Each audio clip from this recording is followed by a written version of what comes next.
Well, the president said last night after receiving the last installments of the state capture report that he would in 4 months deliver his decisions in response to the findings. Well, it's likely to be an intense time for the ANC. Not only are high-profile members implicated or criticised for standing by while capture occurred, the party is heading to a policy conference next month and an elective conference at the end of the year.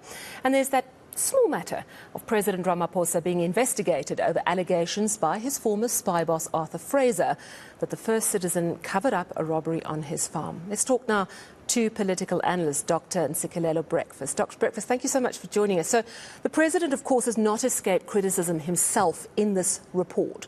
But bearing in mind, he appeared at the commission, he accounted to some degree for the actions of the party. Do you think this will ultimately act in his favour? I've got mixed feelings about that, Sally. I'll tell you why. Because the current report, as it stands, it does paint a bleak picture about the state of affairs with regard to the ruling party. President Ramaphosa himself, at some point, he said that ANC was accused number one, and that he was drawing a line in the sand.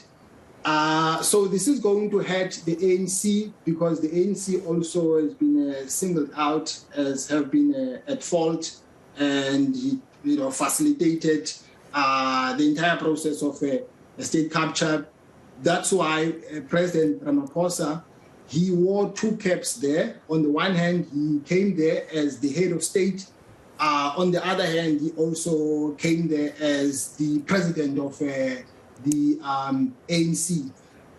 So the ANC has been at the heart of a state capture. So he says, the president, that in 4 months he's going to pronounce on this. Do you think it would be wise for him in the meantime to perhaps reshuffle his cabinet? For example, his energy minister is named in the report.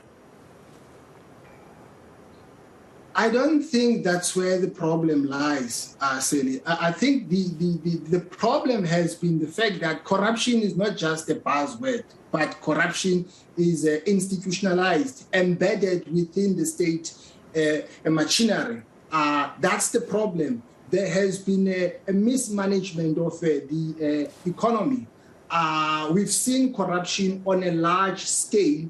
And also the security architecture has been at the heart of that.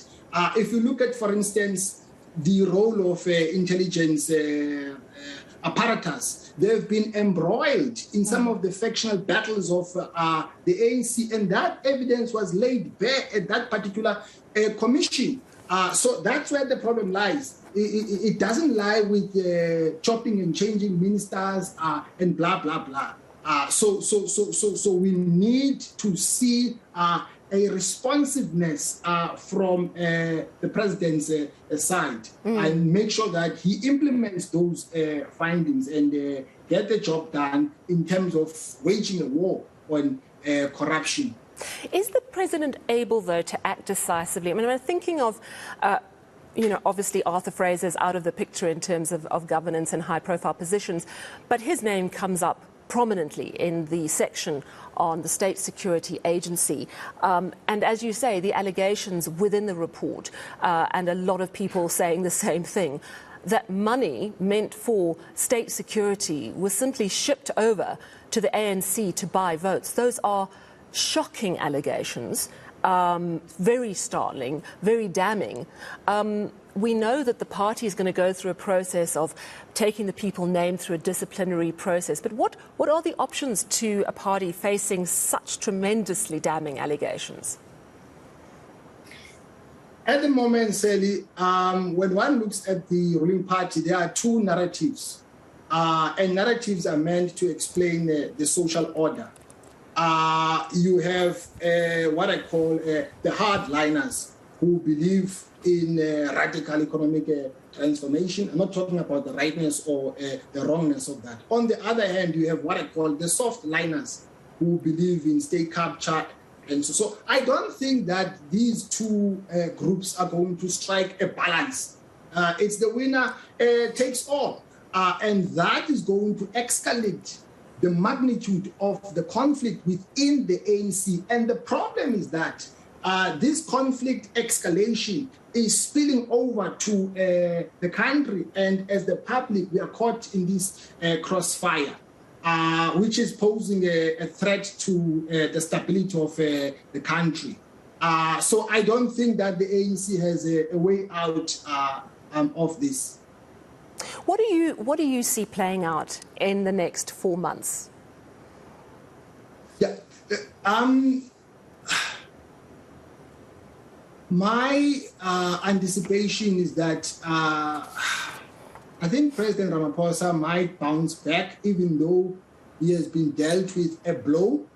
But at the same time, he might not bounce back as the president of the country after the upcoming general elections. Because had we had the general elections last year, the ANC would have lost power because they got below 50%. I think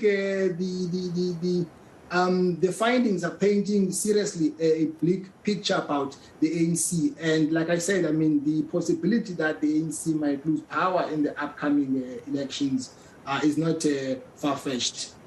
All right, thank you very much for chatting to us this evening. Political analyst Dr. Ntsikelelo Breakfast coming to us from Gqeberha this evening.